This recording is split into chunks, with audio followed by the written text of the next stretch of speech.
there's obviously been conversation now about the name of the subcontinent, and your yatra was called Bharat Jodo, and now Yeah. now the We're now having a name change. yes, is that happening? What are your I don't know. views You on have to ask the Prime Minister.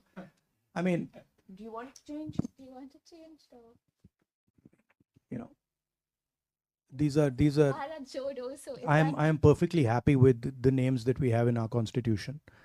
Um, India, that is Bharat, works perfectly well for me. But I think these, in a sense, to me, are panic reactions. There's a little bit of fear in the government. Um, these are distraction tactics.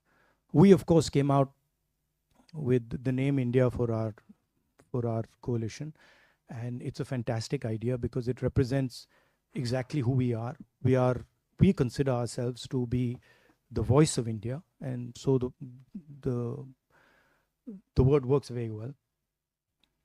But it's obviously disturbed the Prime Minister enough that he wants to change the name of the country, which is absurd, but that's what it is. It's also interesting that every time we raise the issue of Mr. Adani and crony capitalism, the Prime Minister comes out with some dramatic new diversion tactic. You know, it's curious that just after I did a press conference on Adani, this entire diversion is put into place. It's interesting. Yes, ma'am. Yes.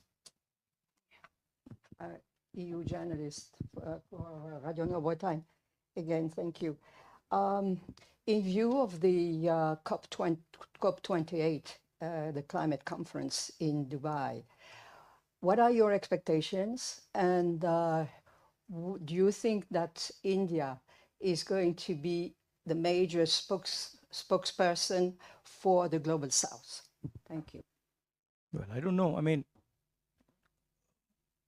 I think India has a relationship with the Global South, and I think there are bonds there, historical bonds there, that make us close to the Global South. I don't know if we are the spokesman of the Global South, but certainly we have a relationship with them.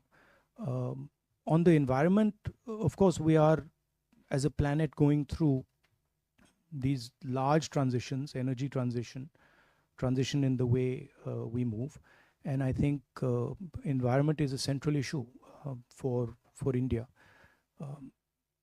It's of course not in a country where there are many poor people. It's difficult to make environment top of mind, but I think it is a critical issue, and it's very important that we think about it in a strategic and a long-term way.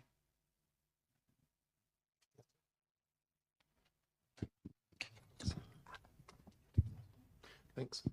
Brian Ricketts, representing the European coal industry, and I've enjoyed visits to European coal industry, and I've enjoyed visits to coal power plants and mines in India. And my hope for the future is a democratic India. And the question relates to that. As China developed very rapidly over the last few decades, its economy became imbalanced, and it's now paying the price for that, I believe.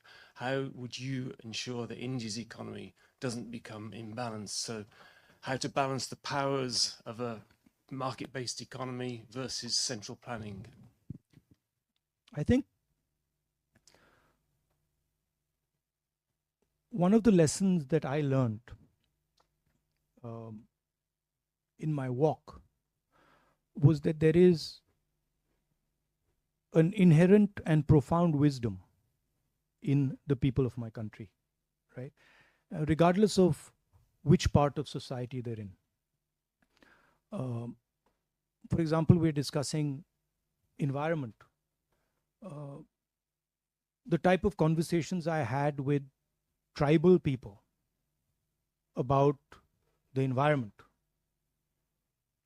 were far more sophisticated than I have with people living in cities, right?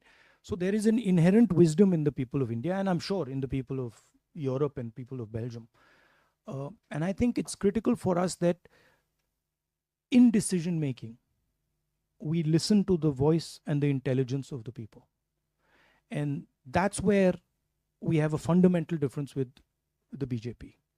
We value the voice of the people, we value the voice of poor people, we value the voice of all stakeholders, and we want to hold a conversation with stakeholders before we make decisions. It's sometimes slower, but in the long run, it works out much better. And that's really the conflict that is taking place in India. They're of the view that you don't need to ask people, you just go ahead and, slam everything through. But in our view, there's consequences. With regards to the public sector and the private sector, we are pretty clear that in key strategic areas, public sector should have a role. In education, in healthcare, public sector should provide a foundation. But in other spaces, private industry is probably a better tool to achieve most aims. Just one or two more.